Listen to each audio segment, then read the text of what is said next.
Let's talk about colloidal silver, what it is, what it does, and why it keeps making nurses and doctors raise their eyebrows. So colloidal silver is tiny particles of silver suspended in water. There is decades of research on using colloidal silver to knock out infectious bacteria and other things, whether it's in sterilizing and cleaning hospital equipment or in the human body. In fact, there was a study not even 10 years ago coming out of Harvard where they looked at using silver with antibiotics, and they got about 1,000-time improvement in the antibiotic working, as well as the fact that taking silver then stopped a lot of the resistant bacteria moving back in and coating itself in biofilms and not being able to be found by the immune system. So using colloidal silver will sometimes even negate the need for antibiotics, but then if you do need them, keep taking it because the research is on your side. Now, it's not something I recommend taking every day for preventative, but as soon as there's symptoms, you start getting it into the body, you'll get some pretty good results. Burn units swear by it. It speeds healing better than most topical ointments.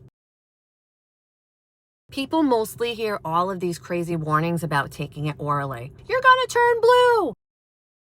And I'm assuming that y'all heard about the guy who turned blue from drinking colloidal silver. Here's the truth. He was drinking about a pint a day of a super concentrated solution for about a year. That's way beyond safe use. So don't let that scare you. Colloidal silver, when used properly, is safe and has been used as a natural for centuries. Before Big Pharma, silver was infections and even TB. And the only reason it's been blackballed is because they couldn't patent it, which means they couldn't profit off you using it. I don't know anybody who has taken a heroic dose of colloidal silver, but used thoughtfully, it could have benefits both orally and topically. I personally knew people who swore by taking colloidal silver, which helped them fight common colds, especially back in 2020 when everything felt strange and uncertain in medicine.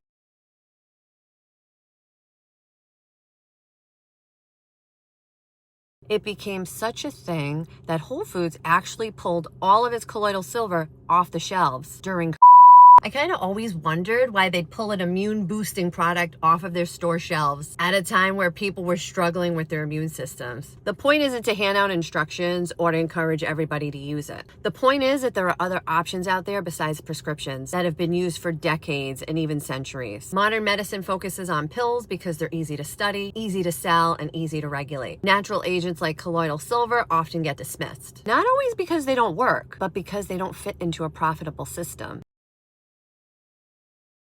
We live in a world where we treat the symptoms quickly with drugs, but often ignore the underlying ability the body has to heal itself with support. It reminds me why I question everything, why I don't just accept this is the only way, because like I said before, healing is not one size fits all. Colloidal silver isn't a cure-all, but it's a tool. A reminder that there are multiple ways to approach an infection if you take the time to understand them.